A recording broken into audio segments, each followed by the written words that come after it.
Hey, what's up guys, and welcome back to the channel. And today we're getting into some insane true Reddit threads, and oh boy, today's Reddit threads are deranged, unhinged, and like the title says, insane. So you're gonna want to make sure to stick around, and I appreciate you stopping by. It means the world. To make sure you like the video and subscribe to the channel. The channel subscriber goal is 1 million subscribers before the end of the year, so please subscribe. And these Reddit threads just had me on the edge of my seat the entire time, so I'm excited to get into it. And yeah, without further ado, make sure you grab a drink, grab a snack, and let's get into some insane true Reddit threads. My husband, 32 male, is convinced I, 26 female, am pregnant. I'm not, but he won't believe me. What do I do? And just a quick warning, this Reddit thread is just very depressing and disturbing, and let's get into it. I'm truly at a loss here.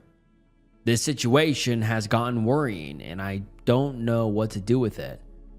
Since about a week ago, my husband became convinced I'm pregnant. I have no idea why, because I'm not. We haven't even started trying, though we do have plans in the future. We were just making conversation, and yeah, I did mention feeling tired, but that's all. A few hours later, he just came in so excited. I told him I'm not, but he won't let it go. He has made remarks about how happy he is, what a wonderful mother I'll be, what our baby will be like. Not all the time, but it has come up multiple times a day. I told him I'm not. I even took a test because even I started wondering, and it was undoubtedly negative. I showed him and he just got annoyed, said tests can be wrong. He didn't speak to me for the rest of the evening. The next morning, he acted as if nothing happened. When I tell him I'm not, he just kind of shuts me out. I lost my stuff yesterday when we were in bed, and he put his hand on my stomach. Told him he's acting crazy. I'm not pregnant, and his behavior is scaring me. He went to sleep in the guest room after that and left for work early in the morning. I haven't seen him or spoken to him today. I'm just at a loss. I don't know where this obsession is coming from. I even asked him if I gained weight, if that's what has gotten him confused. He assured me I didn't. I'm thinking of contacting his parents or maybe a therapist or something. I honestly don't understand what's happening, and I'm worried about my husband. And then the OP makes a quick update to the post and says, "Thank you all for the replies. I didn't expect all of this. It's been overwhelming and I'm incredibly grateful." He's asleep next to me right now, and I keep going through all the comments. My husband is one of the kindest people I have ever met. I promise you all that he's not trying to manipulate me or would do anything to hurt me, but that does make me believe something is really wrong. I'll contact my and his parents in the morning once he's left for work. Maybe go stay with my mom for a bit, though I hate the idea of leaving him like this. I also definitely will make an appointment with my doctor for a blood test.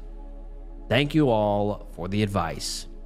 And now let's get into some of the top comments. One person says, honestly, this is the kind of delusion that could easily lead to him becoming violent.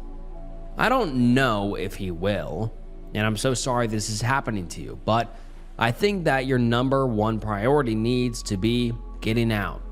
This isn't a talk to him situation. This isn't a work it out.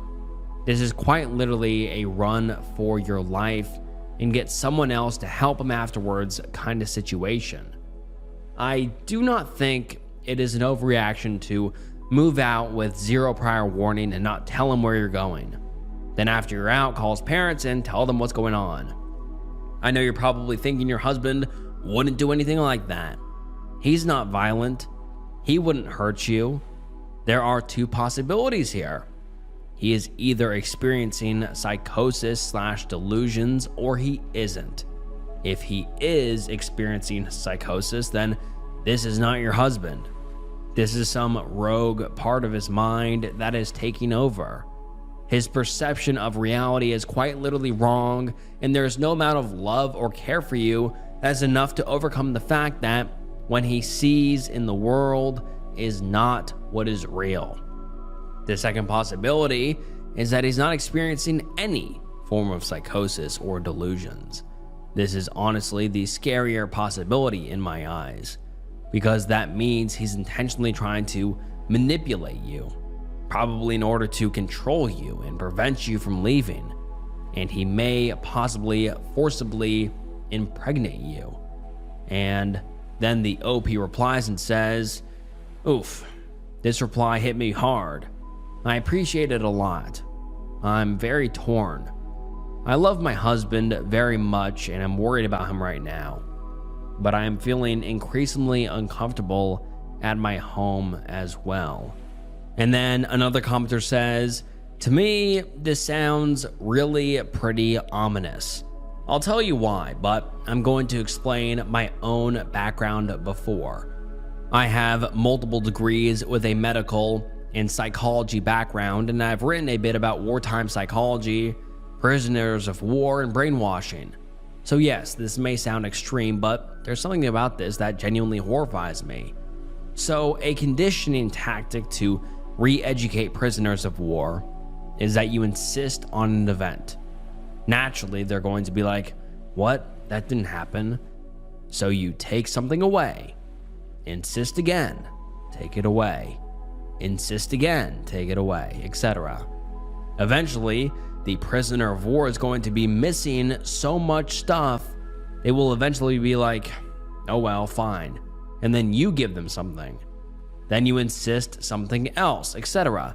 Basically, what occurs is this scenario of repeatedly removing and giving quality of life things like comfort, food, stability, is that in the long term, it, number one, trains the person to view the person with the accusations as a key to survival. And number two, it trains the victim to believe anything the individual accuses them of. The reason this only works in wartime circumstances for prisoners is because the prisoner has no choice but to endure it. They can't just leave. So the reason this disturbs me is because his behavior knowingly or unknowingly follows this behavior. He says you're pregnant, insists it, and then diminished happiness. He comes back saying you're pregnant again. You show the test. Now he only withdraws happiness but alienates you by moving to another room and taking away feelings of belonging in your own house. Now he takes his presence away, leaving you alone in your house as a stranger. Yet you know, if you were to say, okay, I am pregnant, suddenly all of that would return. So he insists you're pregnant, takes something away and gives you time to think. Then tries again, you say no, more taken away and more time. Okay, are you going to play along now? The only difference is you are able to leave at any time. But it is actually concerning that if this is a deliberate tactic, it's because he's decided that you can actually not go anywhere. There's actually something really wrong here in my opinion. Not trying to scare you, but either this is on purpose or he has lost a grip on reality and neither are safe for you to be around right now. Edit, I'm no longer discussing my credentials. You can say I work for McDonald's, believe me, I don't actually care. Sorry OP for the long chatter on your thread. If you'd like to discuss in DM, argue or whatever, please send me one. No problem. And then another user says, the first time I got pregnant by my husband, he knew before I did. He had a feeling. Home test said negative, but a blood test showed positive. And the OP responded and said, oh my, that's wild. Either way, I'll meet with my doctor, if only to have some conclusive proof that I am not. And then the OP makes a mini update the next day, and it reads, things escalated yesterday, but I'm with my mom and his parents are at our place. And then one user responds and says, so you are safe? That is a relief. I hope your husband gets the help he needs because it is pretty obvious he needs to talk to a professional. And the OP says, yes. Thank you for asking when responding to, are you safe then? So, a very concerning update. But then we get a more in-length update 2 days later. And it reads as follows. Hi everyone. I hope it's okay I post this update. I really appreciate everyone asking if I'm safe, and I am. I wish I could give clear answers, but I can't. Things escalated when I tried to speak to him. Keeping some of y'all's advice in mind, I sat him down and explained to him that I'd love to have kids with him in the future, but that I'm not pregnant right now, and that his insistence worries and scares me. I told him we could go to the doctors together, if that would put his mind at ease, or I could take another test in front of him. I was just hoping to snap him out of it somehow. He got very agitated, said many hurtful things, and accused me of being a liar many times, that I'm trying to keep our baby away from him, and so on. Nothing made sense, and I wasn't feeling safe anymore. I knew my husband would never harm me in any way, but that wasn't my husband. Things got worse. He did hurt me, but nothing permanent or even emergency care worthy. I also know that if he was in his right mind, he would have never done anything like this. I called mine and his parents, and I'm now staying with my mom. He did seem to calm down a bit when his parents arrived. I haven't seen or spoken to him since then. His mother, she's an angel, is keeping me posted about everything.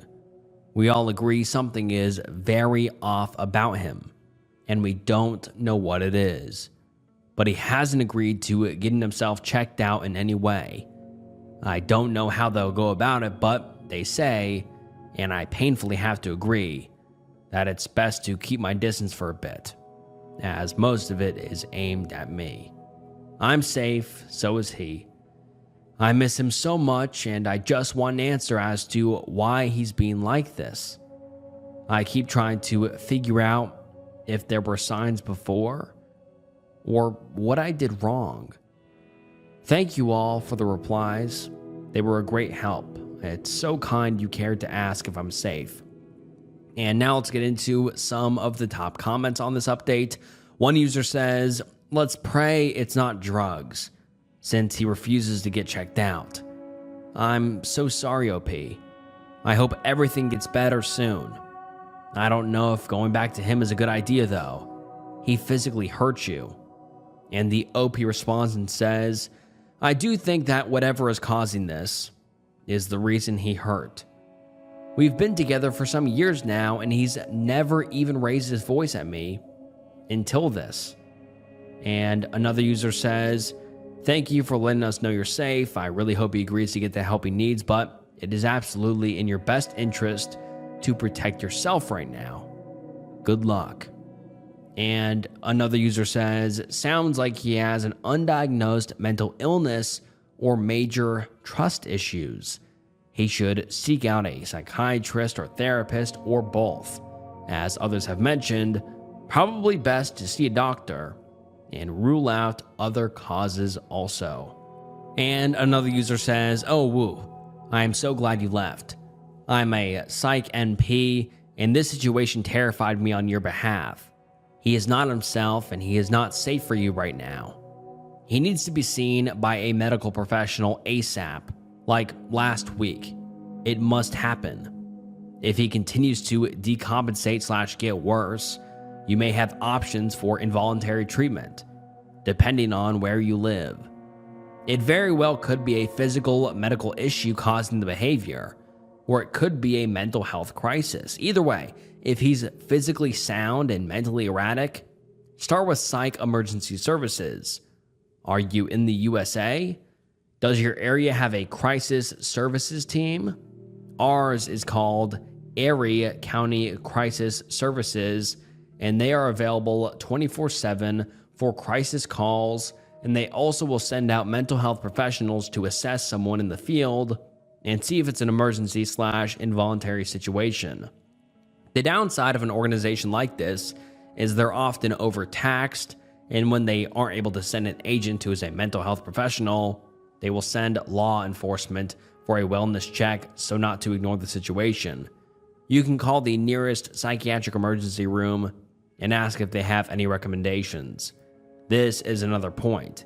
There are psychiatric emergency rooms. Most decently sized cities have one. You can call law enforcement, but please be mindful, this choice comes with risk. Especially if you or your husband are people of color, this could be putting his life at risk. If his behavior is dangerous, he could be involuntarily hospitalized or worse, arrested. The best case scenario is getting him to a medical professional now before he ends up in jail and his medical emergency is ignored. So many of my psychotic patients have been arrested, and the delays in care are terrifying. Good luck, OP. Protect yourself first and stay away, but good luck in his long-term recovery and your future reconciliation. And the OP gives us an update 2 days later that says he has apparently agreed to get himself checked out, but I haven't heard anything else. And the OP makes another mini comment 10 days later that says he's in the hospital. Many people were right about it being a medical issue. I'll get more into it at some point, maybe, but first need to see what's going to happen with him. I've seen him a couple of times. Sometimes he's his normal self. Sometimes he can't stand the sight of me. We're managing somehow. And then the OP posts an update the next day, and let's get into it. The update reads, I don't know if anyone will see this here, but you've all been so kind to keep asking whether or not we're okay. I hope I'll reach you like this. I'm going to keep it short. My husband has a brain tumor. A lot of people commented this, and I feel an immense amount of guilt that I hadn't considered it until then. All the headaches and other symptoms in hindsight we had previously dismissed because of a stressful work situation and so on. I'm beating myself up that I hadn't seen it before. A wonderful team of neurosurgeons, oncologists, and other physicians is figuring out the best approach here, if there is one. We'll hear more in the next days. I've spent more time with my husband. Some moments he's his amazing self, others he's filled with anger. It's difficult, but we're managing. I wouldn't have been able to without the support of our friends and family. I love my husband. This situation is terrifying. In moments of clarity, he's trying to make me laugh, so I don't worry. That's who he is. Thank you for everyone for pushing me to get him checked out. And let's get into the comments. One user says, in his moments of clarity, does he recognize how he's been acting? Or is there always some level of reality distortion? And the OP responds and says, he seems mostly very confused, if that makes any sense. He has apologized, but his mind is just not working with him right now. Another user says, OP, this is not the first time I've seen a thread on Reddit where a brain tumor caused significant behavior changes. I hope the surgeons are able to remove it and your husband's previous personality comes back. Have the doctors given you any info on what to expect after the tumor has been removed? And the OP responds and says, right now, it's the question if it can be removed. There's a lot we don't know right now. The doctors and nurses have been incredibly kind, though.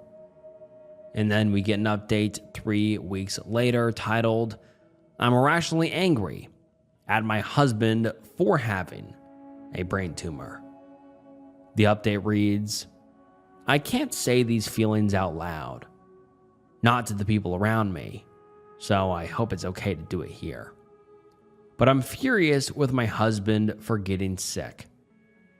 I know he's not to blame. I know he's suffering, yet I'm still furious with him. I can't explain it.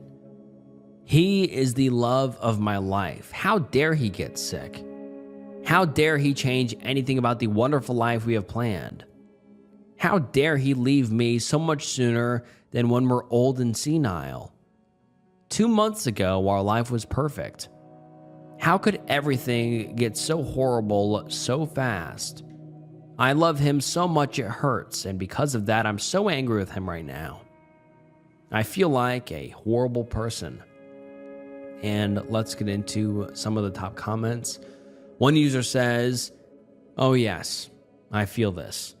Fellow brain tumor partner here. Hi, and I'm sorry you're in this club. The hardest part was that we had a bad year running up to this because his personality changed and we weren't getting along. I was in the process of getting us a couples counselor for fresh eyes on his erratic takes instead of spotting the signs of a tumor. So I'll always carry that guilt with me. But it's a real whiplash on the relationship dynamics. Wait, you didn't mean all that shit? You're just sick? And now our future is all messed up and I'm your carer?" He's a lot more back to his rational self now that he's had the tumor resection. But radiation is a bastard too, and chemo, let's be honest. Not sure where you are in the journey with treatment. It sounds pretty fresh. We're about half a year in, so if it's helpful, I can share some insights on what it might be like for the road ahead. And then we get an update 9 days later, and let's get into the next update. It reads, "It's 2 a.m. here, so I apologize if this is not very coherent. I'm going to step away from all social media, and I wanted to leave you with a brutally honest update. It's silly, but y'all's support has meant a lot to me. Don't get me wrong. I have wonderful family and friends, but in a way I have to comfort them too. And I can't deal with it right now. My husband is dying. In the 5 weeks since his diagnosis, he's gotten worse quickly. Today, the decision has been made not to continue treatment or even properly start it. He's not strong enough. He has a month, maybe, if we're lucky. I'm furious at the world right now, and I'm furious at him, which makes me an enormous bitch. Because what kind of person is angry at their husband for being ill? I love him so much and I hate him for it. I'm sorry this isn't a better update. I wish you all the best." And let's get into some of the top comments. One user says, "Holy hell, I'm so sorry. I remember hoping it was schizophrenia and not a tumor. I'm still kind of hoping this is someone's creative writing venture, but I'm devastated for you. I know tears from a stranger on the internet aren't really a comfort, but they're still falling for you. I lost my little sister a few years ago. I love her so much. She was my world. I was like a half parent to her. I was planning my life on having her live with me. And after the very quick progression of an unknown illness, she was gone. I still can only imagine what you're going through. I'm so sorry. I hope you're already linked with palliative care. There's some amazing people. Take it literally 1 second at a time, then 1 minute, then an hour, then a day. I was taking it an hour at a time for months after she died, and I still sometimes go day by day. If you can get grief counseling, go ASAP. I did phone sessions, can give you more info if you're in Australia. I mainly use my sessions to just talk about my sister, to tell stories and remember her, to have someone new know her. Sending you love and light." And the OP responds and says, "This comment means a lot to me. Thank you. I'm sorry for what you've been through. Our medical team has been incredible, even dealing with my emotions with a lot of patience. I just wish this wasn't the path we had to take." And then we get a heartbreaking update post 4 weeks later titled, "He passed." He passed on the 16th, We had his funeral shortly after. Thank you for the messages. Wishing you all the best. And then we get another update 4 months later, titled Little Update. And this reads, "Hi friends. I wanted to write a little something here. I don't know if anyone will see it or care. I probably didn't show it properly, but your words did mean something to me. I'm doing okay-ish. Sometimes the grief makes me physically nauseous, but I manage. My friends have been wonderful. For a while, I took a step back from his and my family. I do regret that. I guess I had a hard time dealing with their sadness, but we're mostly doing better now. I have a dog now. My friend had to get rid of him because of her living situation changing and asked me. Saying yes, initially temporary, was the best thing that happened. It gave me a reason to get out of bed, to focus on something else. Now, don't go gifting your grieving friends random pets, but for me, it worked out very well. I've also started working out again since a few weeks, only part-time, but it's going all right. And I recommend therapy for anyone going through this. I resisted at first, then agreed and ended up with a therapist who I didn't connect with, I realized now, and stopped again. Eventually, I tried again, and I'm grateful for it. I feel a lot more comfortable and heard with her. It's hard. I'm not gonna lie. I wanted to no longer continue going on. Sometimes I still do, but I feel lighter than I did before. It's getting better. I still cry often, and that's okay, as my therapist would say. One step at a time. Thank you for giving me more kindness than I expected from strangers." And let's get into the top comment. The top comment reads, "Yes, we absolutely still care, and I'm so sorry for your loss. I'm so glad that you cut yourself a break for how you're grieving. As many people told you, anger is a normal part of grief and doesn't make you a monster. It just makes you human. I honestly don't know if it's harder to know that someone is going to pass away or if a spontaneous loss is worse. I wish more people understood that you have every right to fire your therapist and that it's okay to audition potentials. We're here for you, whether you want to talk about rainbows and unicorns or what you had for dinner or your grief, etc. Our support is unconditional. Sending you so many hugs." And then we get one final update 8.5 months later, titled Last Update. And it reads as follows. "I've been coming back to this account often lately and decided that it's time to let it go. It's been over a year since we lost him. It still feels surreal. But I just wanted to let anyone who sees this know I'm doing quite okay. I'm working full time. I've started a new hobby and make an effort to spend time with people I love. Most importantly, I realize there's days where I'm enjoying myself again, and I'm so grateful for that. Don't get me wrong. It's still so hard. I miss him every day. I still go to therapy weekly, but I feel like slowly I'm moving in the right direction. Dating is off the table, and that's okay, because I have the best dog to keep me company. Thank you all so much for caring and letting me know and letting be my grieving self here. You've made a huge difference for this stranger. All the love." And like the OP said, this was the last post they ever posted to their profile. And just what a horrible, horrible situation. I mean, it started out as everyone wondering whether this was a manipulation tactic or, schizophrenia or some other, more explainable happening, that why he was acting so weird, why he was thinking the OP was pregnant when she wasn't.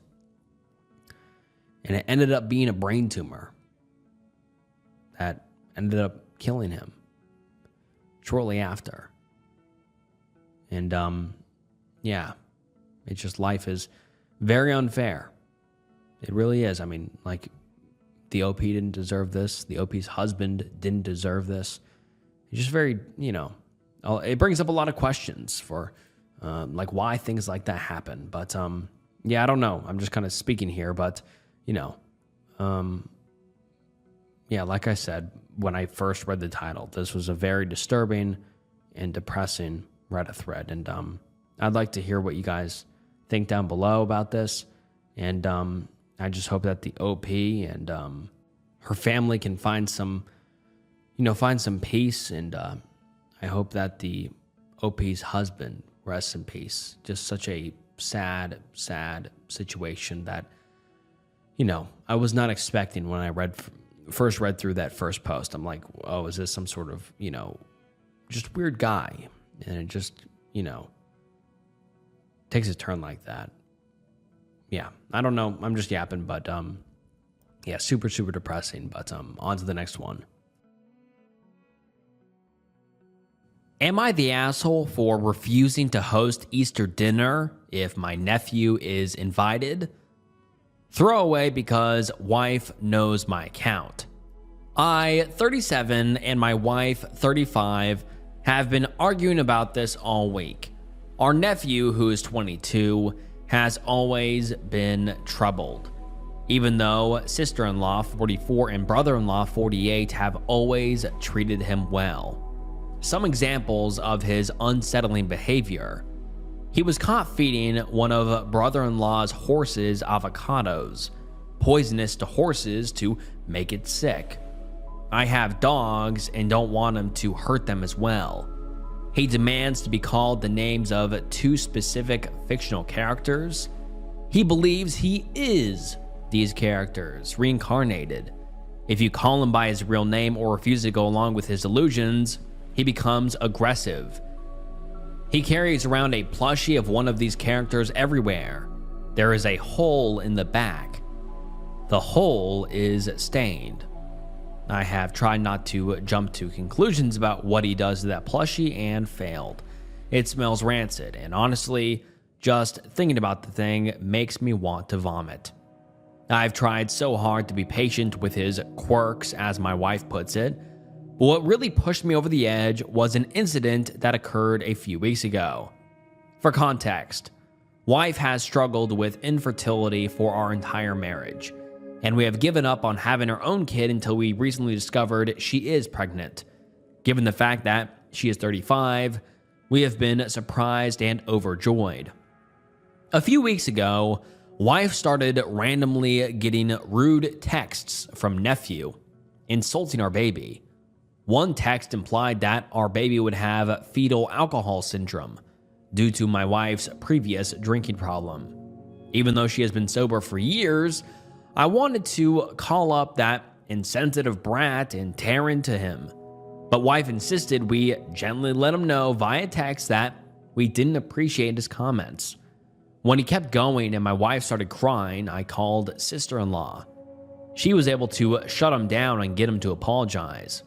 I have no idea what the hell got into him, but I suspect it has to do with his hatred of women.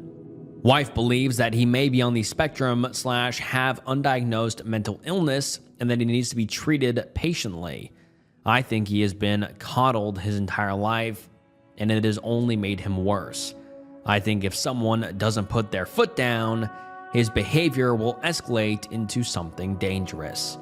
Here's where I may be the asshole. Each year, wife and I host Easter dinner for her entire family. Wife has already forgiven nephew for the incident and is insisting we invite him so that he isn't isolated from his family, something she believes will worsen his behavior. I see her reasoning, but enough is enough. I refused. I said she is being a doormat like everyone else in the family when it comes to him, and that our man-child of a nephew can't just make her cry and get away with it with an empty apology. Some of my friends are saying that I am being controlling and that I can't stop her from seeing her own family. I feel like I'm going insane. Am I the asshole? And now let's get into some of the top comments. One user says he has a history of poisoning. He has a history of hating women. He has a history of mentally abusing your wife. He has a history of saying the baby will have birth defects. It seems like it would be fully within his capabilities to poison your wife to hurt the baby. Sounds crazy, but this guy definitely is. And the OP responds and says, "This is exactly what I'm afraid of." I feel like nobody in the family wants to admit that his problems aren't just him having quirks. They're warning signs of potentially dangerous behavior later on, and they need to be dealt with. I'm glad I'm not alone in thinking this. I was starting to wonder if I was overreacting. Like the plushie thing and him thinking he is certain fictional characters is one thing, but the animal cruelty and anger towards women is what really has me concerned. Another commenter says, yes, the animal cruelty is a clear sign of him being an actual psychopath. The issue is how to make your wife see this without pushing it. Most people don't want to believe their family is capable of such cruelty. You'll have to be very, very gentle if you intend to discuss it at all. Worst comes to worse, very carefully watch the food and drinks. Personally, I can't believe anyone in the family puts up with that utterly disgusting plushie. I mean, how can they expect you to bring your future child around that? And the OP responds and says, his parents got it for him when he was a kid. They thought it was cute when he brought it everywhere. I think on some level, they still see him as a child, so they kind of refuse to acknowledge what he does to that thing. Another commenter says, not the asshole, but honestly, the whole family are for allowing this to continue. How long has he behaved like this for? I can't believe no one has taken him to a doctor. I mean, just the fact that this adult man is carrying around a stinky, stained plushie of a fictional character is bad enough, but then trying to hurt a horse? And no one thinks that's worth looking into? And the OP responds and says, his mom does try to push him to go to therapy and to get a job, and he usually will get a therapist for a few weeks. And then she is back to begging him to get therapy. She didn't want to push him when he was younger, but now that he is an adult, she cannot make him do anything. At least he has learned, after getting fired for this previously, not to take his plushie to the job he manages to hold down for a month or two. And then some people ask if the OP knows if he's harmed or hurt any other animals. And the OP says, I do not know if he has harmed other animals. He was actually vegan for a few months at one point and was very anti-animal cruelty. I don't know why he flipped and tried to hurt one of the horses. And honestly, the fact that he can go against his own supposed values like that also scares me. I think I need to emphasize to my wife that this is a matter of safety rather than me just being mad at our nephew for his comments, although that is also a part of it. My wife has always wanted kids so badly, and before she got pregnant, I think she projected a bit of that onto our nephew as we watched him a decent amount when he was younger. I get that he's family and she loves him, and it's hard to admit that someone you love could be a danger to you, but she also has our baby to think about. I think I will show her these comments in the morning after I make her teen apologize for calling her a doormat / getting upset while arguing. I need to approach this a bit more gently, as you guys are confirming for me that it really is more serious than him just being rude. And then the OP makes an update 13 hours later, and let's get into it. The update reads, my wife and I had a long talk this morning in which I made it clear that I was more concerned about her and our baby's safety than anything. I also apologized for resorting to name calling last night. Wife isn't a doormat. She just has a lot of love and patience for her family. It was a hard talk with some tears from both of us, but she agreed that this has escalated to a point that may become dangerous, in part due to the enabling from all of us. Honestly, I am also guilty of coddling him, especially when he was a kid. It's hard to admit when someone you took care of as a kid has grown into someone unsafe to be around, but I think the idea in this comment might work as a way to set boundaries without shutting him off permanently. We are going to call his mother and explain that Easter dinner isn't happening this year if the nephew is coming, and that he is welcome to come over when he has a diagnosis and is stuck with a therapist for at least a couple of months. Thank you all for your advice.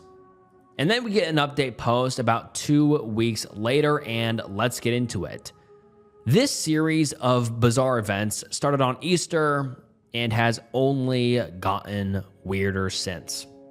For those of you who did not read / don't remember my original post, my nephew was banned from our recent Easter dinner due to a concerning pattern of behavior, including recent disturbing text messages to my pregnant wife about her unborn child. Since then, his parents eventually agreed to not bring him after a lot of arguing. Sister-in-law, nephew's mother, eventually admitted that he may need professional help and that wife and I may have some reason to be worried for our safety around him. That's concerning. And on Easter, our worries were proven more than reasonable. He showed up uninvited, using brother-in-law's car. His parents came in sister-in-law's car. Our dinner was interrupted by aggressive pounding on our door.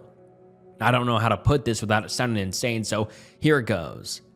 Nephew was at our door, holding a sword and dressed as the Joker. He tried to say something, but I slammed the door in his face and told everyone inside what was going on. Chaos, predictably, ensued.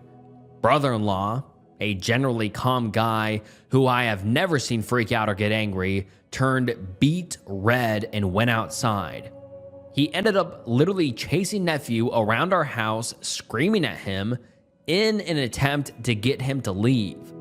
Neighbors came outside and sister-in-law went into damage control mode, talking down one concerned neighbor from calling the police somehow. He dropped his sword in the chase and brother-in-law tackled him on our front lawn. They got him into sister-in-law's car somehow and they left with him. Easter dinner was ruined. Wife was in tears. I was so mad, I was shaking. Good news is that this was a wake-up call for sister-in-law and brother-in-law. Under threat of them withdrawing financial support, nephew has agreed to seek therapy and surrender access to his Tumblr blog, which he previously would spend hours a day posting on. His mother went through it and found a lot of alarming posts, including content about his hatred for women, screenshots posted of his text exchange with my wife with captions bragging about his hurtful behavior, and several disturbing fan fictions with violent, intimate content. They believe him being too online is worsening his behavior and are hoping that limiting his access and forcing him into therapy will help. Thank you for all who convinced me to stand my ground in the comments of my original post. And now let's get into some of the top comments. Someone says, I think it's a little more than seeing a therapist and we take away a little social media. That young man needed the cops called and a 5150 hold. I hope y'all start putting things like security measures in place. Good luck, and you're still not the asshole. And the OP respondent says, I might suggest that 5150 hold to his parents, but his mother is already worried that taking away his phone was too much, as if he didn't show up at my house with a weapon. And another user says, not the asshole. Look, for all I care, you can be a rabbit identifying as a frog or believe you are Superman. If you aren't hurting anyone and can function in society, have at it, but this guy is scary and dangerous. He hurts animals, hates women, and has a false sense of reality. The family has enabled this behavior for years. Nope, I wouldn't want him anywhere near your pregnant wife, and later your child. He is going to hurt someone. And the OP responds and says, funnily enough, you almost guessed which two characters he identifies as. Kermit, the Frog to be exact. Yes, as in the Muppet. And the Joker. Not Superman, but from the same source material. And then one commenter actually finds the OP's nephew's Tumblr account, and I'm not going to expose what the username is or the link to their profile, but I'm going to read a few posts from here because, yeah, it is weird, disturbing, and just strange. One of his posts reads, I still have hot glue burns all over my mouth from trying to kiss my sock puppet with tongue while the glue was still wet. It's kind of like my own personal Joker scars. Guess this is my life now. The clown paint just never comes off. I feel more badass than ever before. And also, other posts confirm that the plushie he has was being used for what the OP was, thinking it was being used for. Yeah, just gross, weird, really, really weird. I mean, I just keep scrolling through this post or just through this profile, and very strange. He has such a interest in puppets, Kermit the Frog, and the Joker. It is very, very strange. And there's actually a picture of his doll, which is Kermit dressed as the Joker. Very, very strange. And then we get an update 8 days later from the OP, and the update is titled Final Update, hopefully. First and second post of my profile for those of you who are out of the loop. Thank you for the kind messages and advice in the comments. The situation is being taken seriously by brother-in-law, wife, and myself. Sister-in-law still has her head buried in the sand a bit, but we are working on it. At the very least, she has not lifted the phone ban, and she has been looking through his Tumblr as well as his other social media to see if he really had violent intentions on Easter. Sister-in-law still believes nephew that he only came to talk. In any case, he had his first therapy session with the new therapist this week. He has promised to stick with it, mostly because sister-in-law said she would return his phone if he stuck with it long enough. Not sure how long enough is. The plus side of him being a man-child is that he is either unwilling to just buy himself a new phone with the little money he has, or he doesn't realize that he is an adult who can gain financial independence, so his mother can't threaten to take things away from him like he's a child in timeout. He has told his mom to tell us that he's very sorry for his behavior and that it won't happen again. I'm skeptical. Wife is still holding out hope but refuses to see him unless he shows substantial improvement. Brother-in-law is looking into resources for places he can get nephew committed should that become necessary. But he believes that the situation is under control as long as sister-in-law doesn't budge. They have also confiscated his sword, and I don't think he has any access to other weapons.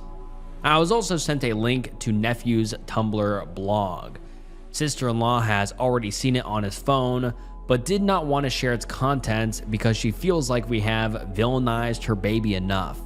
I went through his blog with my wife and didn't know whether to laugh, cry, or pour bleach into my eyeballs. His blog basically confirmed what you all have been trying to tell me about his pattern of violence and hatred for women. He posts a lot about how females are all entitled and how he hates ever having to interact with them.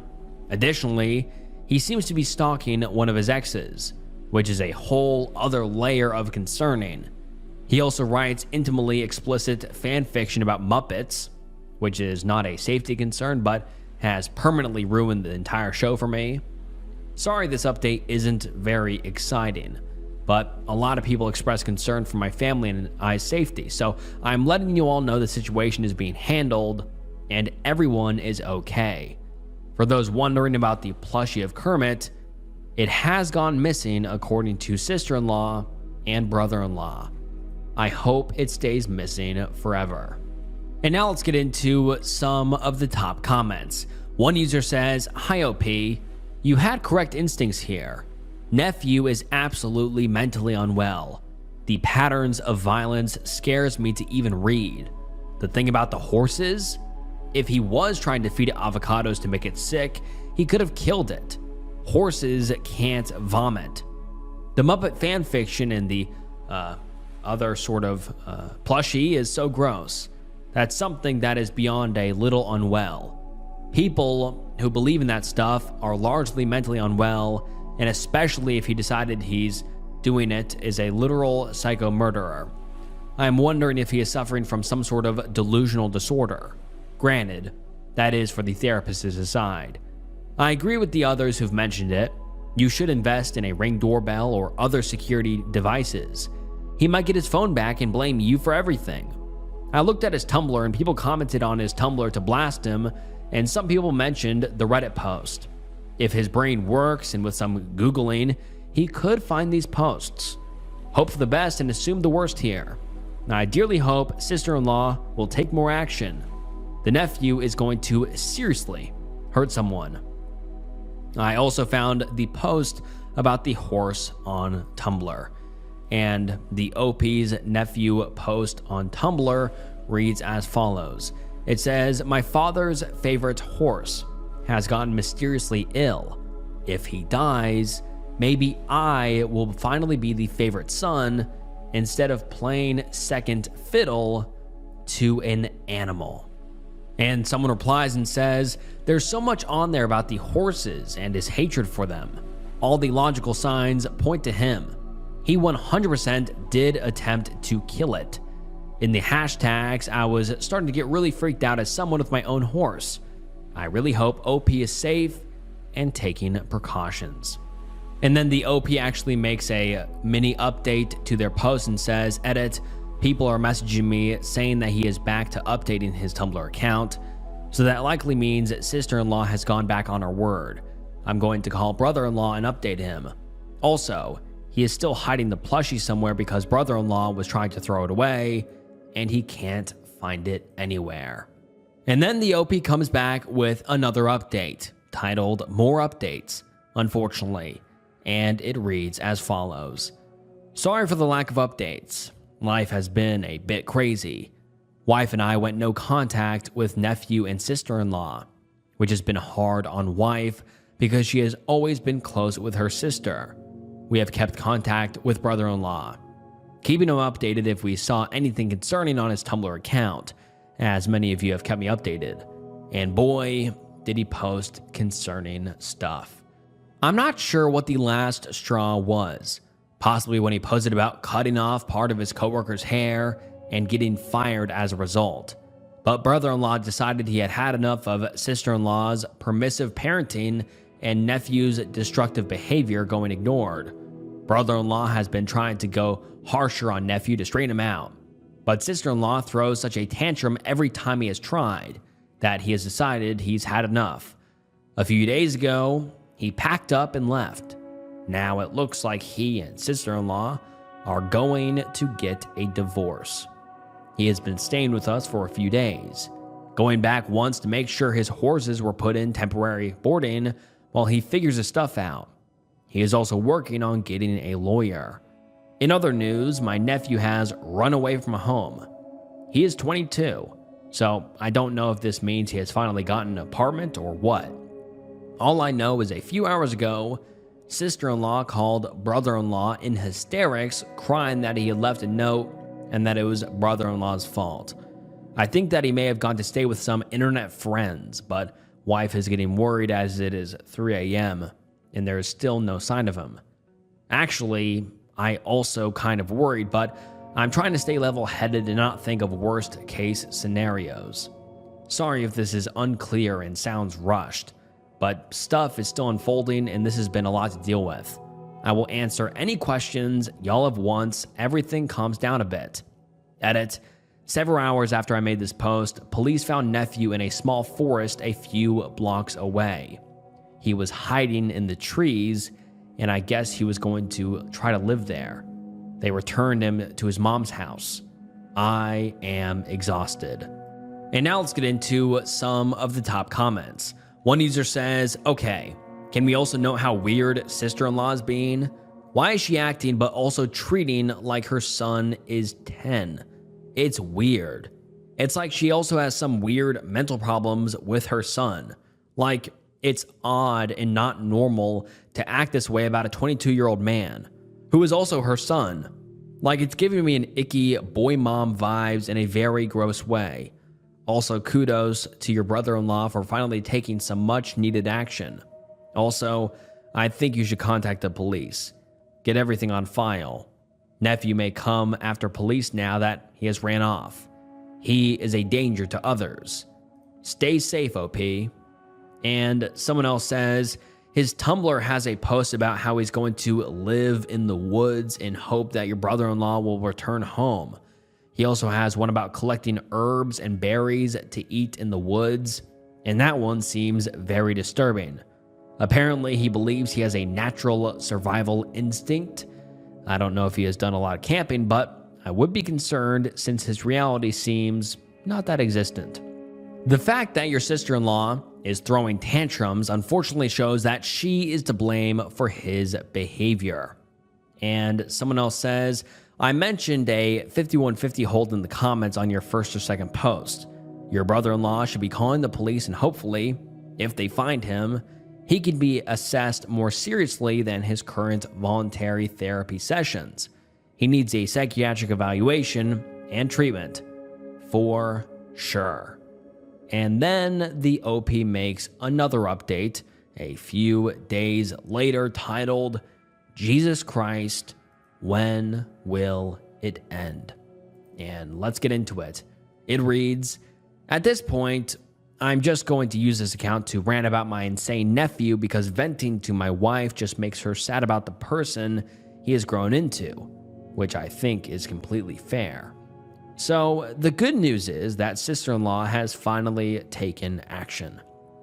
Brother-in-law has been keeping up with nephew's posts online ever since he found brother-in-law's new apartment and took a crap outside his front door. Long story short, and not super relevant to this current update. Point is, brother-in-law was monitoring the situation from a safe distance and was able to find proof that nephew was becoming dangerous to others. Finally convincing sister-in-law, after some painful conversations and damning screenshots from his blog, that something needed to be done. The screenshots in particular were a series of posts that nephew made in which he challenged a random person online to a duel, giving an exact time and location as well as promising to bring his goddamn sword. Unfortunately, threatening to attack people with swords has become a behavioral pattern for him, so I can't even find it in me to be surprised. I am just so goddamn tired at this point. As some of you smart cookies may already know, telling a large amount of people on the internet your exact location is, drumroll please, stupid and dangerous, especially with the threat of violence, which eventually expanded to him threatening to attack everyone and everything who challenged him at the location he specified. This was his mom's breaking point. So when nephew asked sister-in-law to drive him to his duel, she instead took him to their church. Yep, not therapy, not the police, an evangelical church. A different church than the one sister-in-law goes to because he was banned from that one. Also a long story. He is once again on the internet timeout and being forced to meet with the pastor once every week to bring him back to Jesus or whatever. So at least something is being done. Is this at least a step in the right direction for sister-in-law?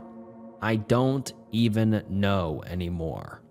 And then the OP doesn't update us for a few months, but a few months later, The OP comes back with another post titled Thanksgiving, and it reads as follows.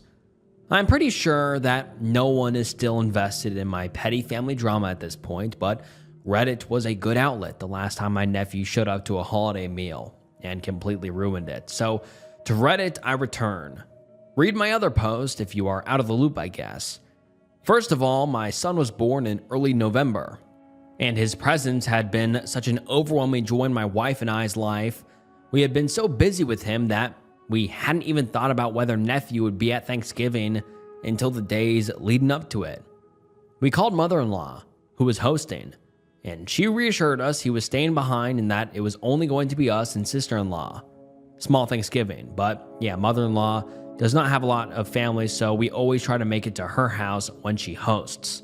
Brother-in-law and nephew usually attend as well, but sister-in-law and brother-in-law are recently divorced, and nephew is, well, a danger to society, to put it mildly. So we head over to her house early in the morning for a humble Thanksgiving of 5. Myself, wife, son, sister-in-law, and mother-in-law arriving first. Mother-in-law is cooing over her grandson and holding him when the doorbell rings. In steps sister-in-law, and in steps nephew. Not wearing Joker makeup this time or holding his special plushie, thank God. I am immediately out of my chair, ready to rain fire down and tell this man to get away from here before he has some kind of violent outburst around my newborn. When mother-in-law cuts me off, asking nephew if there is anything he would like to say to my wife and I. Nephew approaches me with a very serious look in his eye, bows at a 90-degree angle, and begins rattling off this insane apology, most of which is being directed at the floor. I really did not catch most of it, but my wife squeezed my hand and looked at me with tears in her eyes. I know you will call me stupid, Reddit, but my hormonal, recently pregnant wife was almost crying with how happy she was to see that nephew had grown as a person. And she had told me earlier in her pregnancy that she hoped our baby would be able to play with him and look up to his older cousin. My wife has taken no contact with our nephew rather hard, as we looked after him a lot when he was little, and I cannot really blame her for folding immediately upon seeing him again. I accepted nephew's apology for his outburst earlier in the year and told him that all family is welcome at Thanksgiving. My wife hugged me, and mother-in-law started saying how excited she was to have both of her grandchildren with her.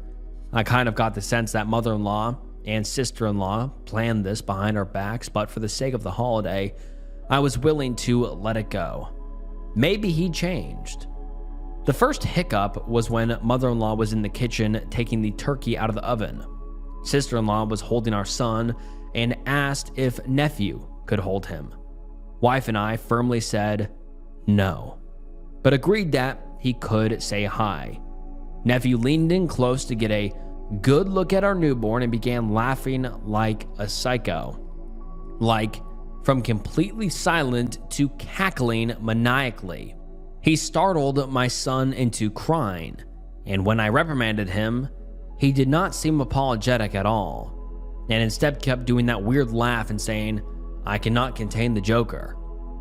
I admit I started to lose my cool at that point. I told him he needs to grow up and stop acting like a creep all the time, which seemed to really piss him off. He yelled that he is not a creep and that he has changed a lot since I last saw him.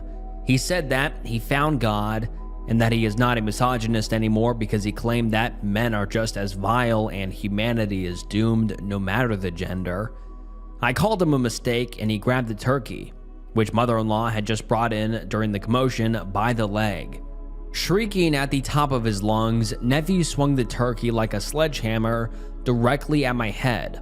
Mother-in-law stepped in to intervene, which caused the hot, oven-fresh turkey to slam wetly into her hand. Silence for a moment.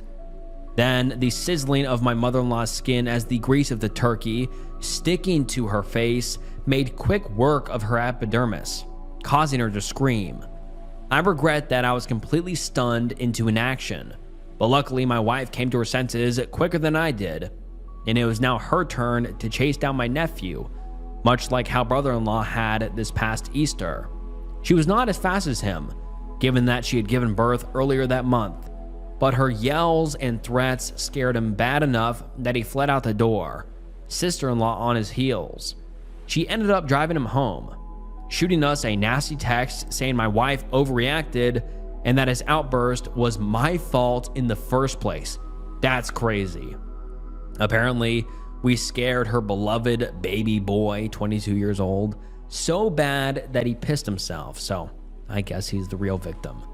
Wife and I took mother-in-law to urgent care, and she has insisted that no charges should be pressed against nephew, even though her face is severely burned from the turkey grease and the impact of the swing gave her a concussion. Oh my God, this guy needs to be locked up. She is not even mad at him and says he is just troubled and that, quote, everyone makes mistakes. I think our mistake was believing my wife, and I can trust her family to stop inviting unstable people around our newborn. I don't want to cut mother-in-law off because she is old and lonely, but I don't want her around our newborn because I do not trust that she will not invite nephew. That being said, I do not want to keep her away from her grandbaby. I know this was long and probably no one's reading this, but if anyone has any advice for how to proceed, I really would appreciate it. And before we get into the comments, like, the OP and his wife are so lucky that the nephew didn't want to attack the newborn baby for whatever reason, you know? Like, it's not good that he swung a turkey and gave his, I guess it would be his grandma, a concussion. Like, obviously that's not good. That's horrible. But, like, thank God he didn't swing the turkey at the baby or freak out and grab the baby or do whatever. I mean, he was wanting to hold the baby. That's terrifying. I mean, he could have easily dropped it or done something horrible. I mean, this guy is a complete psychopath. But let's get into some of the top comments. One user says, unfortunately, I keep up with your nephew's Tumblr account. I think it is against your child's best interest and safety to let him or anyone who defends him in your child's life. There is something very, very wrong with your nephew, and I understand that psych holds did nothing but cause more drama. My suggestion, do not let any of them near your house. If you choose to meet with mother-in-law, it should be in a public place where you can leave, and maybe somewhere with security cameras. If you don't already have security cameras, get them. If possible, get a restraining order against him. Use mother-in-law's urgent care release papers as part of evidence. Do not forgive or relax your guard around him. Don't let your guard down around sister-in-law. Don't let your guard down around mother-in-law.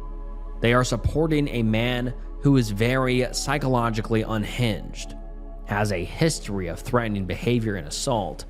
Obviously, it's sad that mother-in-law won't be around for her grandbaby and that she's lonely. Tough luck. She's choosing someone who I can't describe without getting banned from this platform. Good luck. I'm sorry your wife has such a horrible family. Also, it seems as though your nephew may want to dox your baby. Obviously, I cannot trust that Tumblr for any facts, but everything on there is so unhinged. I cannot tell if it's a joke or a threat. And the OP responds and says, this is good advice. Thank you.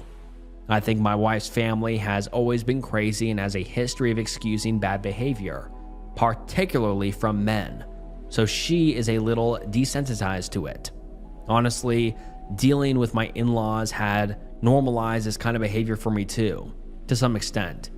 I was unaware my nephew still had an online presence.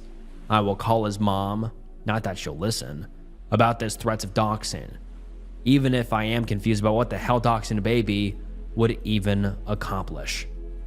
And someone else says, your wife has to accept that he is a danger to all of you. If she cannot, then you're gonna have to make some tough choices because you can't keep going on like this. And someone else says, your choice is to protect your son or not. Your mother-in-law and sister-in-law refuse to acknowledge that this guy is dangerous. that makes them just as dangerous. Worse, as they enable him and manipulate you and your wife with absolutely no effort. So keep your son safe, or see if it's your baby being flung by the leg next time. Make your choice. I can't believe it's even a hard choice. Get security cameras and don't ever go to mother-in-law's home again. She's also not allowed at your home.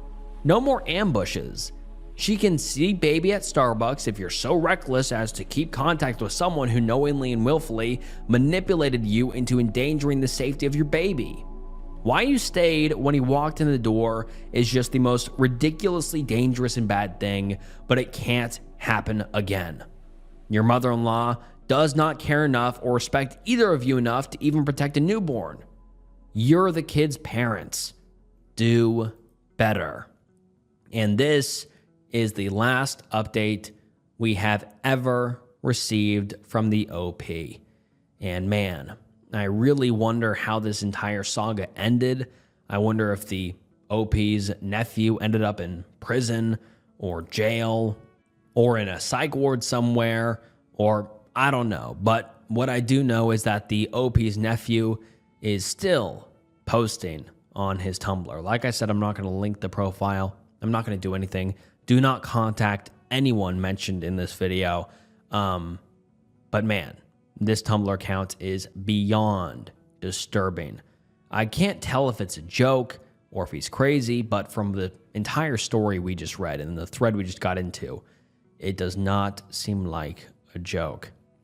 Yeah, this is just the most unhinged Tumblr account I have ever seen before.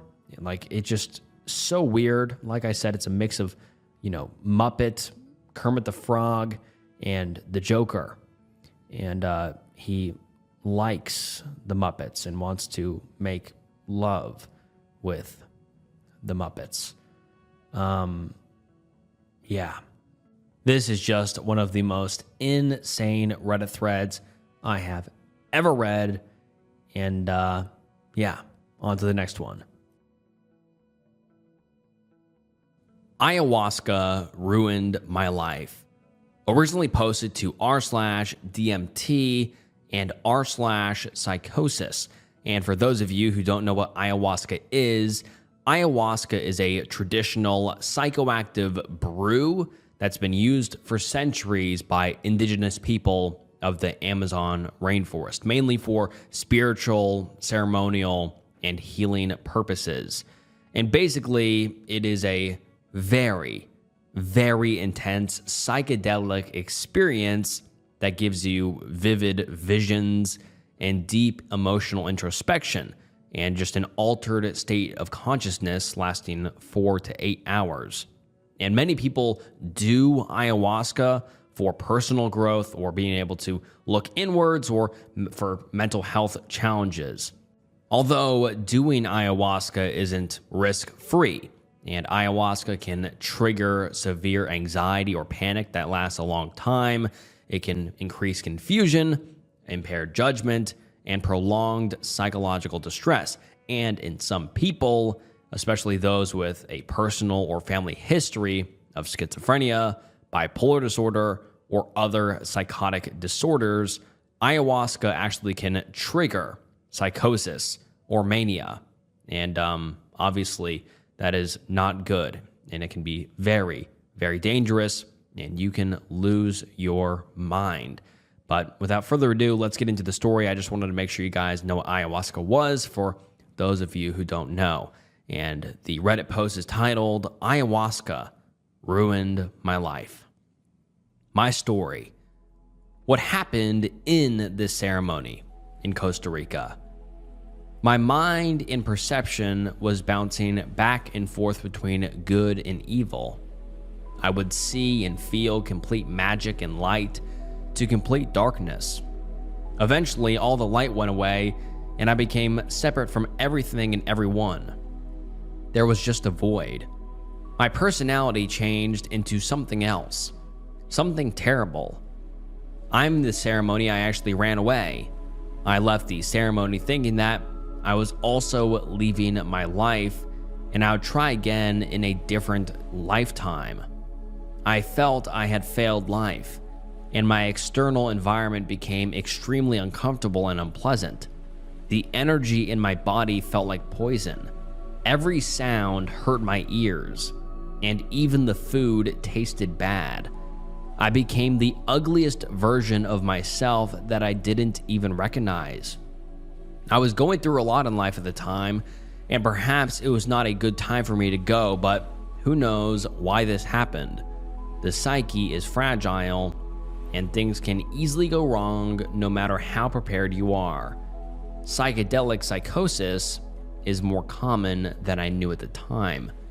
After the ceremony, the effects of the ayahuasca did not wear off. They actually became stronger over time. My mind was completely taken over that I could not identify with myself anymore. My mind would break and shatter apart over and over. I would get this constant stream of negative thoughts piercing my head for months, changing my personality over time. I started losing my memories, my values, my perceptions, my mind. I was working with 2 medicine men, but nothing seemed to help. I did everything I could to hold on to myself, but eventually my mind got so hijacked that my former self stopped existing. Intense energy sizzled through my body, and I could not sleep for weeks. My thoughts made me believe I was not ascending, and I'd be trapped in hell for all eternity. I was kicked out of the ceremony of life and was disconnected from life, my heart and spirit. My heart would constantly pound in my chest, my body would shake uncontrollably, and my brain would hurt. My perception of time was completely gone. I do not even remember the plane ride home. I ended up in the hospital from going manic and from constantly screaming that I was doomed for eternity and I would be going to hell. I was constantly planning my own S-word. All I could perceive was how I was going to be tortured for eternity, from the sounds of chainsaws to dogs barking to my teeth falling out and being burned. I was traumatized with fear. I would throw up from screaming for hours, stuck in loops, pacing for hours in distress. I ended up in the emergency 3 times for manic episodes and eventually the psych ward.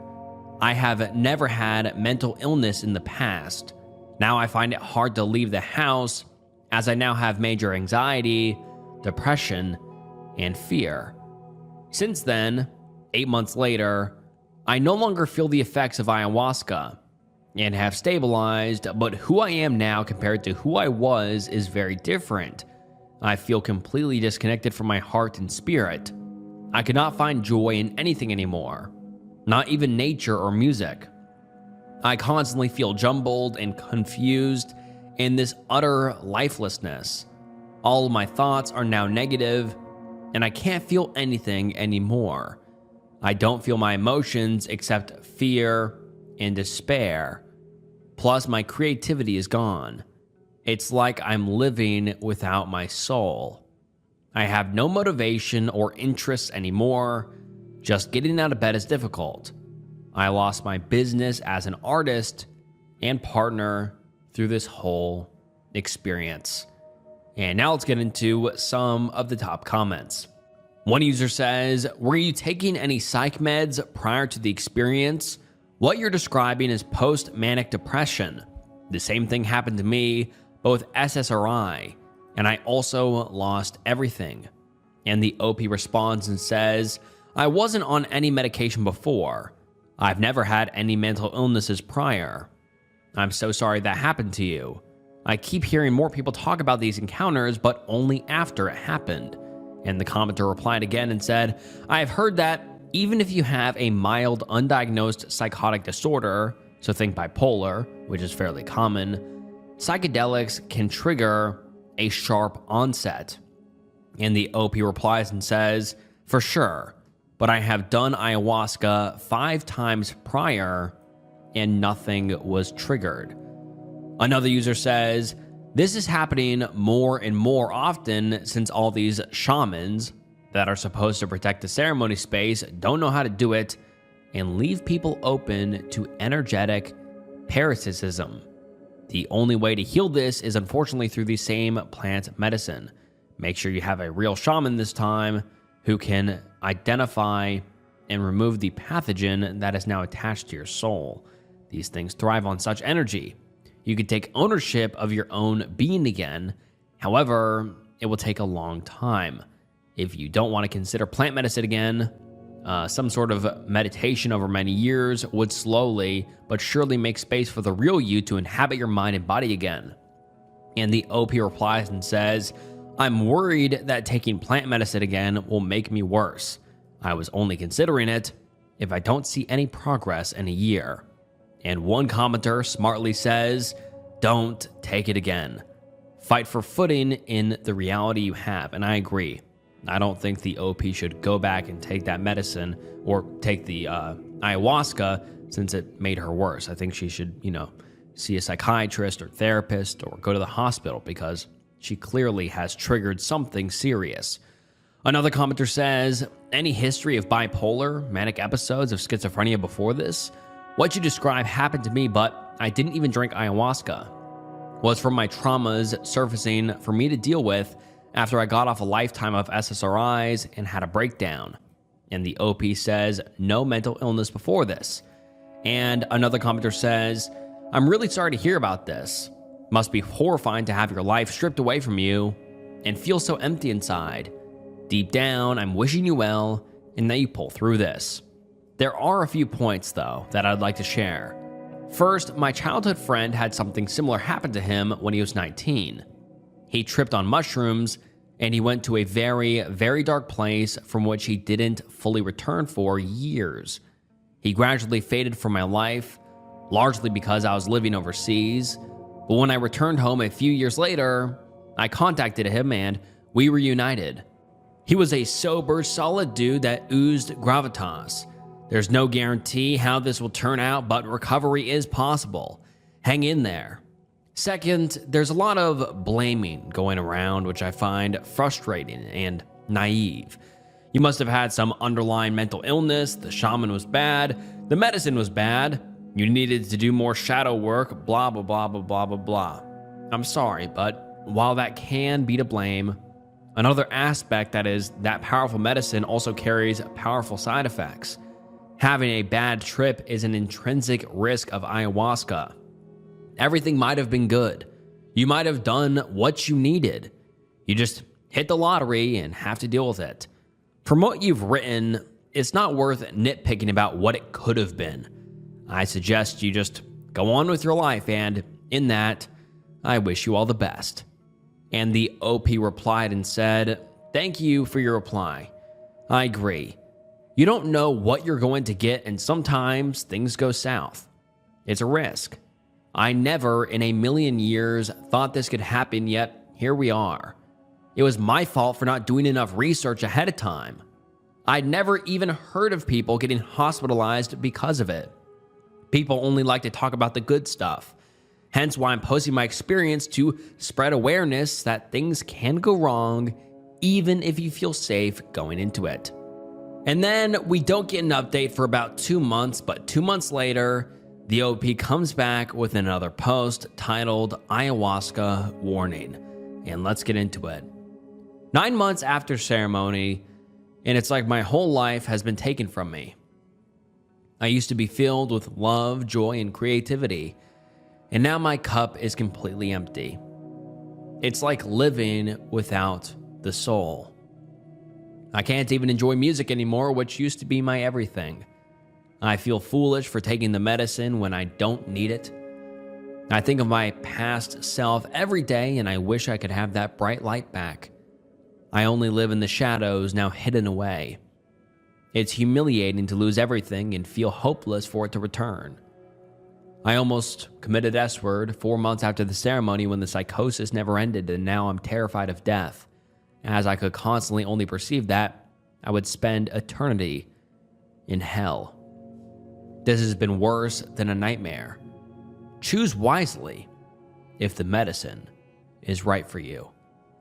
And now let's get into some of the top comments. One user says, posting this continuously will not make it go away. You are just instilling fear in people that would benefit from the medicine. I would strongly suggest you go and have another ceremony with a proper shaman that can diagnose attachments and remove them. Your case sounds like a typical case of energetic parasitism. These things feed on your misery. And the OP replies and says, I'm just trying to spread awareness. I know this medicine can save lives, but it can also ruin them. If I heard the horror stories that I'm hearing now from people, I would have taken more precaution. And I am reading this story right now for you guys for that sole purpose of, sharing this OP story and making you guys know as well the risks of taking such drugs. I mean, I really don't like how this one commenter said, go take more of the drug that hurts you. I don't think doubling down would do any good. I think the OP just needs to consistently go to therapy, go to a psychiatrist, and really try to work this out with more proven methods, I would say. I'm not saying like all psychedelic usage is bad, but there are risks. And for some reason, a lot of those risks are kind of, thrown to the wayside. I feel like people don't talk about the possible risks of psychedelic use often. And so everyone watching, if you're ever, thinking about partaking in psychedelics, please do your research and be wary that, it's not all sunshine and rainbows and things can go bad and possibly ruin your life. But then the OP posts another update one day after, and the post is titled, Never Live a Normal Life Again. And this post also includes a picture of a barren looking tree in the middle of nowhere. I don't really understand the meaning of that, but I just thought that was worth adding because the OP posted that alongside it. And the post reads, Hi everyone. I went to an ayahuasca ceremony on my birthday last year. I went into a very intense psychosis that was extremely amplified by the medicine and lasted for half a year. It was terrifying. My personality and thoughts were completely changed, and it got so bad that my body would convulse uncontrollably and my heart would pound and hurt. I didn't sleep for 2 weeks. It's completely ruined my life. Since then, I've stabilized, but I lost everything. My dance/music businesses, my partner, and now my soul tribe is falling away. I've never wanted to die before, but I just feel like a zombie. I'm terrified of death now to feel lost in this new personality and loop for eternity. It's been like a horror show. I can't believe this happens to people, and it's shattering that it does. I just want to be myself again, to feel free again. My heart goes to all of you who battle with this. Giving up has never been an option for me, but holy shit, it's not living when you're like this. And man, it's just so depressing. I mean, the OP said, I want to be myself again. And it's so terrifying to think that, you can get lost in your own mind, which is what happened to the OP. Like, the OP doesn't feel like themselves. They have lost a piece of themselves, and that is so sad and so scary. And then the OP posts 1.5 months later, titled, The Aftermath of Going Through a Drug-Induced Psychosis. Can anyone relate? Imagine humans were trees, growing, reaching, fruiting. As we get older, so do the branches, the leaves, the flowers, becoming older, wiser, stronger, more resilient, started to become unique, a home. Each part that grows and births a new creation of life represents a different path, value, interest, dream, skill, creative aspiration, etc. Like a library of everything that makes up who we are and who we've decided we want to be. Then one day, we get struck by friggin' lightning. Everything dies. All the work of becoming gone. All the fruit bared falls to the ground, and we are left unclothed, dead, with no way to get back what was destroyed. The roots stay in the ground and connections remain, but we will never become the ancient tree that we could have, should have, or grown to be. This tree has been shocked and traumatized. Life will inevitably grow again, but it won't ever be the same. That empty, hollowed, burned tree will always be a part of that lifetime. And now let's get into some of the top comments. One user says, "This is very eloquent and seems very accurate. Do you mind me asking how far on the other side of this you are? Was it a first episode? I hope you are healing." And then the OP responds and says, "It was my first episode that lasted about 6 months. I can work again, my memory's back, I can enjoy time with my friends. But it's like the richness of life is missing. Love music, art, nature, spirit. Like a cord has been cut between me and life. I honestly don't think there is an other side of me. Everything's just different now. I am different now. It's more of an acceptance of what is and gratitude that I can function in the world again." Another commenter says, "6 months is still quite young in recovery. It might also be worthwhile exploring if it's kicked up some other health issues if you can. Adrenal fatigue, if you're fighting back tears quite often, pseudo-bulbar effect might be kicking your arse, etc. My cortisol levels were all over the place for my first few years of recovery. I have found acupuncture and physical therapy have both been helpful for getting back into my life and body." And the OP responds and says, "The psychosis of whatever it was lasted 6 months. It has been a full year. It's just what it's like not being in it anymore." And then about 1 month later, the OP posts a post that's titled "Afterlife." And they say, "What do you think of the afterlife? The scariest part of my psychosis was that it brought me to believe I would be stuck in an eternal loop of torture in a place called the void after I pass away. I actually experienced living in this place, in this reality, for months. It was worse than any horror film. Now I am terrified of death. Sometimes I feel like I'm just waiting for my life to be over since the accident, but then what? The mystery of it all used to be so beautiful to me, but now my brain is so messed up I'm terrified of the unknown and my new belief systems. I've been very spiritual my whole life, and now prayer music, etc. is out of the question. Like my ability to connect with something greater now is non-existent and somehow doesn't apply anymore. Mostly because I experienced something that represents hell for so long, resulting in my emotions being cut off like love. It has been a whole year since I have felt love. Sorry for this little rant. Any thoughts?" And then no one comments on the OP's post here, but the OP disappears for a year. But a year later, the OP comes back and with an update, and let's get into it. Update. It's almost been a year and a half since the ceremony.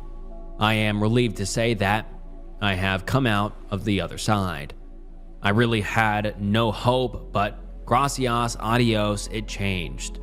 It was around the year mark when I finally felt in control of my mind again and could feel emotions other than fear and anger. I'm no longer on any medication and living life again. I am well enough to work, and I'm now traveling on my own and rediscovering myself and my connections to life. I've been dancing and singing again and really pushing myself towards creativity and igniting that flame. We all have our own way through healing, and mine is definitely through dance and connections. I still don't feel as I once did, but there's been a huge acceptance of myself, and I've let go of a lot of regret. I did not do any special therapies. I actually feel I wasted a lot of money on different treatments. I just had to be patient and change my external environment for eventually the internal to change with it. I've gotten an overwhelming amount of people messaging me saying something similar has happened to them. I hope this post will help spread awareness so people can take this plant very seriously and know the risks. I also wanted to mention that what happened is no fault or doing of the shaman and the people holding the space. They do an incredible job and are very experienced. I respect and still love this community immensely. Things can go wrong no matter how well this space is being held. And this is the last we have ever heard from the OP, but God, just such a terrifying Reddit thread. I mean, I'm just happy she came out the other side and she finally feels like she is in control of her life again. But man, this could have been bad. I've read many Reddit posts of people taking whatever drug and it, triggers a psychosis of sorts and they lose everything. They lose their mind, they go crazy, they end up in jail or passed away or etc. I've heard this was the best case scenario, but hopefully this is a lesson for a lot of you watching. If you didn't know the risks of psychedelics, now you do. It is very risky, and if you ever do partake, please just know the risks. I'm not saying they're all bad, but personally, I just think it's important for you, to just spread this kind of message, that psychedelics and really any drug use has major risks that should not be, discounted. Yeah, I'm just super glad the OP is doing better now. I hope they have continued to improve their life and get their life back together. But yeah, on to the next one. Am I the asshole for calling my best friend creepy for sleeping with my little sister? Originally posted to Am I the Asshole? And the post reads as follows. Hi Reddit, I'm honestly at a loss right now and need some outsider perspective. So my 27 female parents died in a car accident a few months ago. And now my sister, Lily, 18 female, is staying with me at my apartment. I love having Lily here. I didn't get to see her as much after I moved to the city where we're currently living and my job.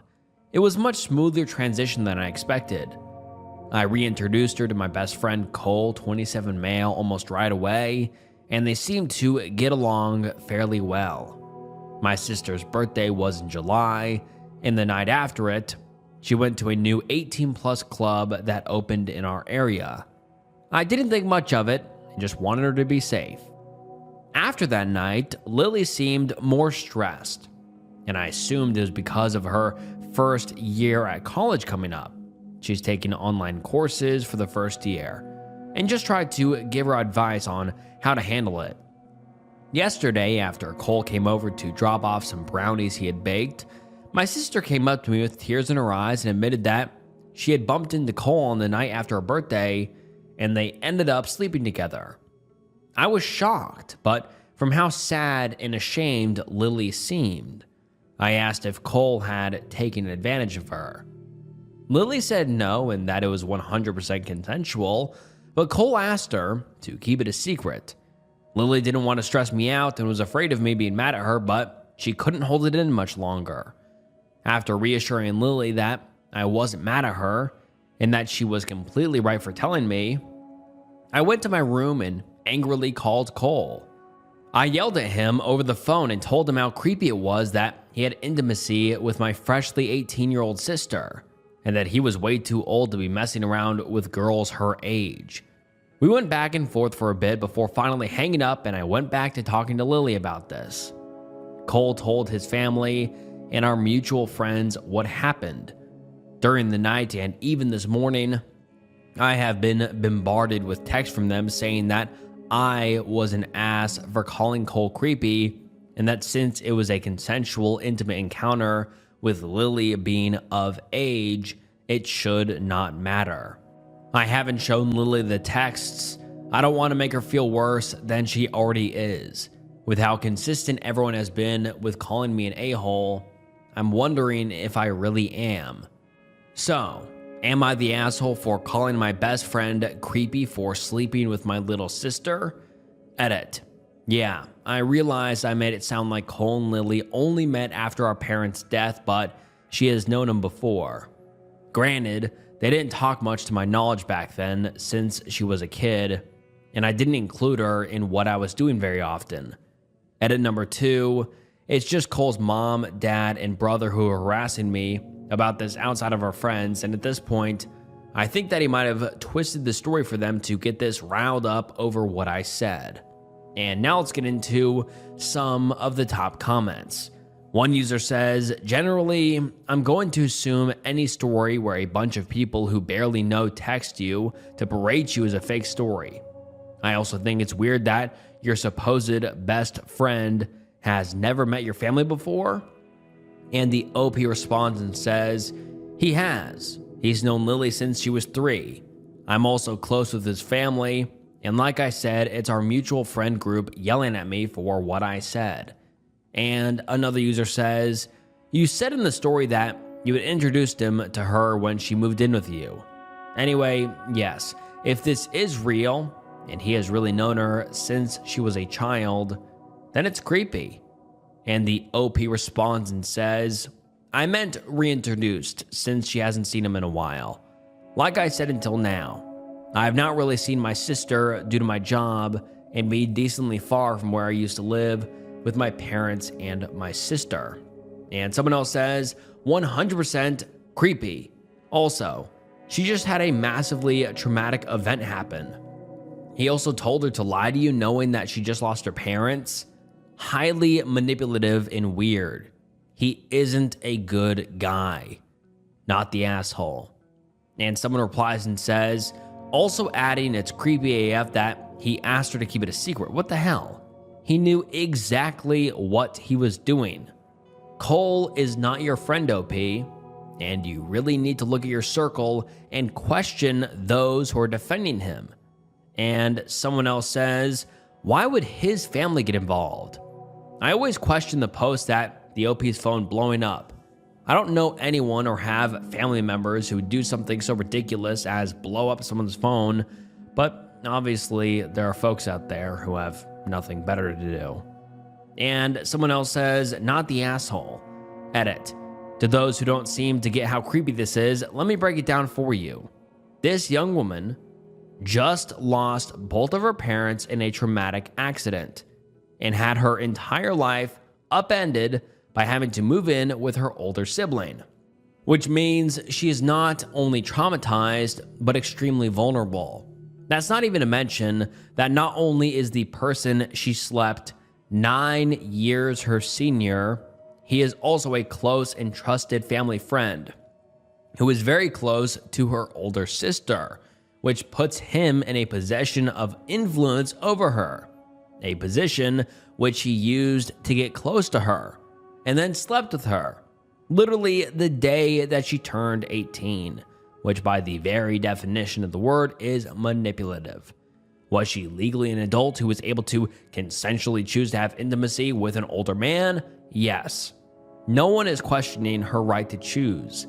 However, her being legally able to make that choice in no way changes the fact that he is a disgusting, manipulating predator who took advantage of his position of influence over a grieving teenager in order to manipulate her to have intimacy with him, literally the day she turned 18. That's not even to mention that he obviously knew what he was doing was creepy, or they would never have asked the younger sister to lie and hide it from the OP. Is it technically legal? Yes.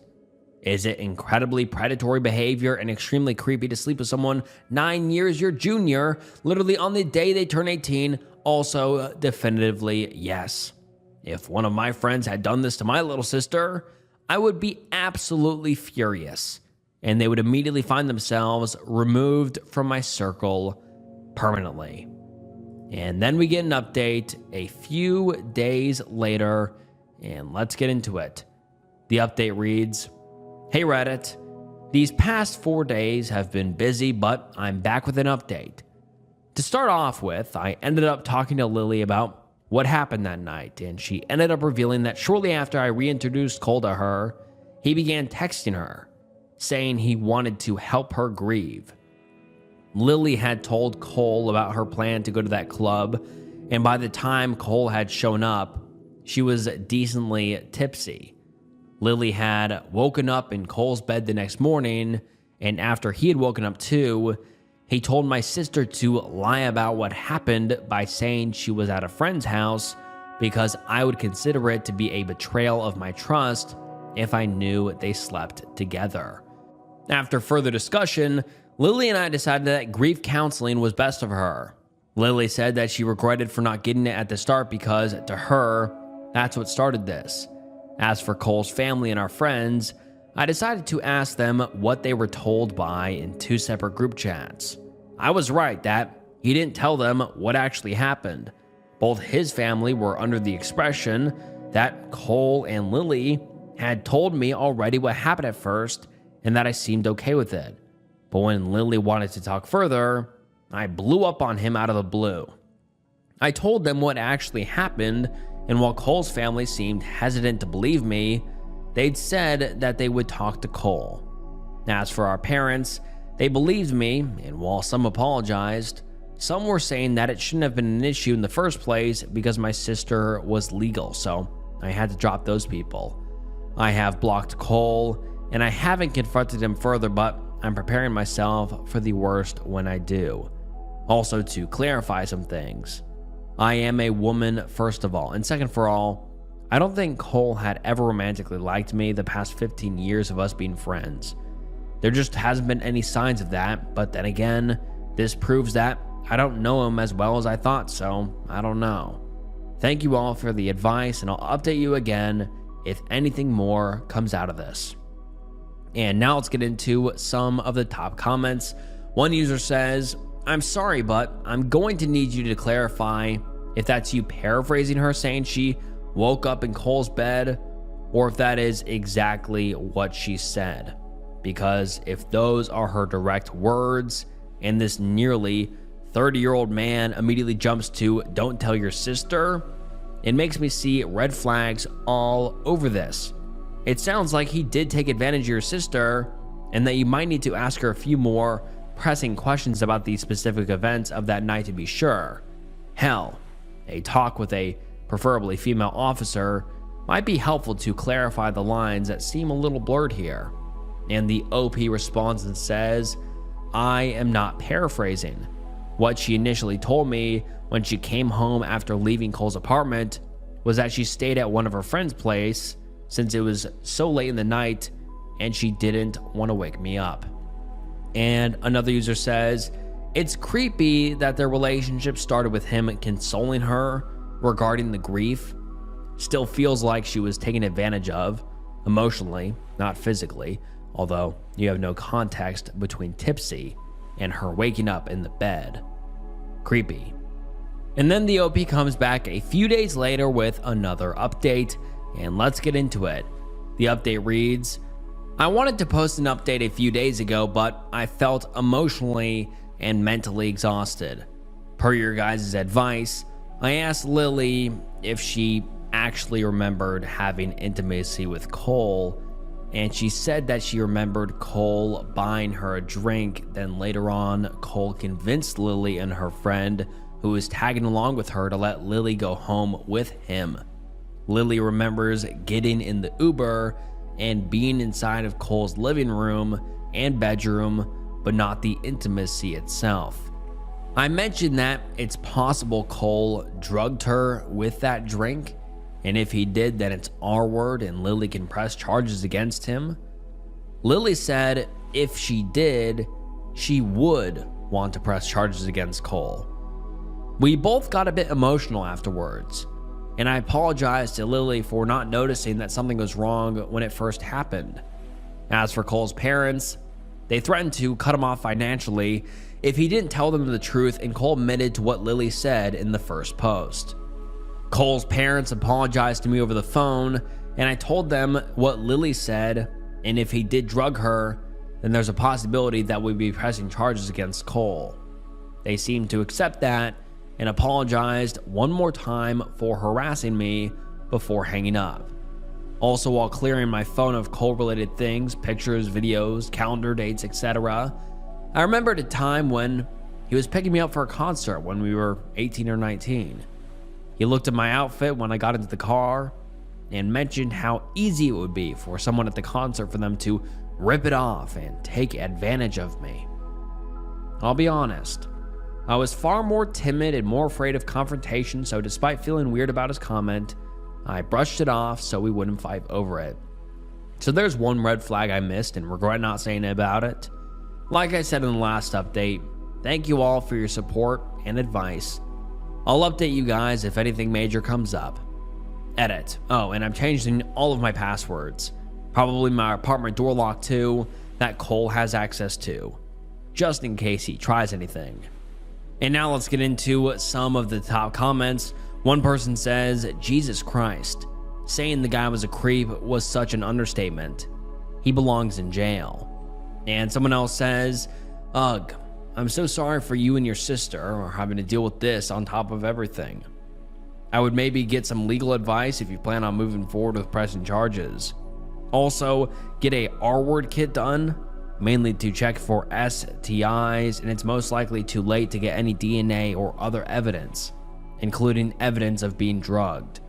Depending on where you are located, I'm in the US, and from my experience, going straight to the police even a few days following the assault can lead to a never-ending he said, she said argument, and your sister will have to recant that night over and over and over again.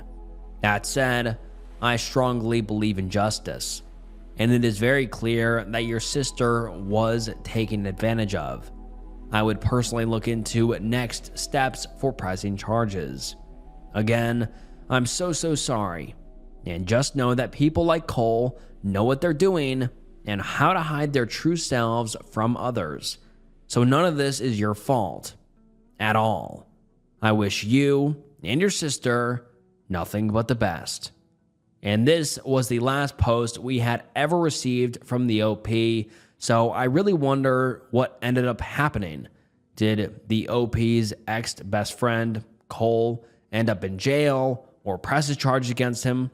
Hopefully he ended up in jail. I mean, this guy is a complete creep, and who knows who else he's possibly taken advantage of, you know? I mean, if he took advantage of his best friend's little sister, he could have many more victims, which is so sad to think about. But hopefully the victims come to light and, you know, tell the police what he did, also press charges, and hopefully he goes to jail for a long time. And I hope that the OP and the OP's little sister are doing better now. Strangest thing that has happened in my life. Preface. This is not a creepypasta. This is not made up. I'm not trying to promote anything. I don't care about karma. I don't care about attention. Everything I'm about to write is 100% true. Last year, I went to Dubai with my girlfriend and my best friend. When you land, they give you a SIM card with a limited amount of mobile data. I didn't care about it, but my girlfriend took hers and so did my friend. They both put them in their phones and activated them, even though we kept using our regular mobile data until we got to our apartment. The first 3 days were completely normal. On the 4th day, we had our desert safari booked. The reservation was under my name, with my Romanian phone number and everything. The driver picked us up, took us into the desert, all that stuff. At one of the stops, there was a guy offering photos with a falcon. If you wanted one, you paid and he'd let you hold the bird for a picture. I politely said no. He kept insisting. Same answer. Later that night, while we were having dinner before heading back, after it had already gotten dark, the same guy came up to us again. This time, way more pushy, asking if we were really sure we didn't want a photo. Again, no thanks. We got back to the apartment, showered, went out for a walk, then came back. As crazy as this is going to sound, and again, I have absolutely no reason to make any of this up, I have nothing to gain from it, and the three of us are still confused about it to this day, but it was around 2 or 3 in the morning. We were literally watching an episode of Black Mirror when my girlfriend's phone started ringing. She answered it, and put it on speaker. Nobody said anything. All we could hear was breathing, almost like a faint hissing sound. We said, "Hello?" Nothing. So we hung up. The call came to her Dubai number, the one from the SIM card she got at the airport. She had never used that number. She hadn't called anyone with it. Nobody had called her before, and she didn't even know what the number actually was. We decided to save the number and check the WhatsApp profile picture. And there is a profile picture they attached. I'm going to blur this guy's face because I don't know who this guy is, but it's a picture of, some guy. I did a reverse image search out of curiosity. It turned out to be the picture of the president of the UAE. Oh, well, then I'll unblur it. Obviously, it wasn't actually him. That's not the point. Here's the part that still creeps us out. Among the reverse image search result on Google and Yandex, there was an Instagram account that had posted that exact same picture. We opened the account and honestly, I still get goosebumps thinking about it. The last post on the account was from 3 years earlier. The profile picture was the same one as above, but the last post itself was a picture of the Falcon guy from the safari. I can say with 100% certainty that it was him. Same place we had visited, same clothes, same Falcon. We never got another call after that, and the rest of the trip was completely normal. Any thoughts? Any explanation? And now let's get into some of the top comments. One user says, maybe she'd dropped the package that the SIM came in. The phone number is often printed on it. And the OP says, no. This would have been plausible if the safari trip happened the first day, but it was on the 4th. We dressed casually. Totally different from the first that we landed, so no. Another person says, safari bookings, drivers, and camps share contact info aggressively for logistics, photo delivery, group chats, follow-ups, reviews, etc. Your reservation was under your name, but the driver picked you up. You were at the apartment. Passports get scanned for the SIM activation anyway. The ecosystem is leaky as hell. Many groups end up in vendor WhatsApps without realizing it. New tourist SIMs, the free/cheap DU, ones handed out on arrival, also hit spam lists or recycled contact lists extremely fast. It doesn't require hacking. It's just how the loose, commission-driven tourism machine operates. And the OP replies and says, I get what you say, very plausible, but we were staying in an Airbnb rented by someone private. No one at the accommodation asked for a passports/ID. Also, the safari trip was as well, without any passport/ID verification.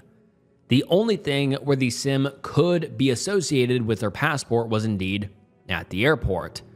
But still not enough for the story. I don't know.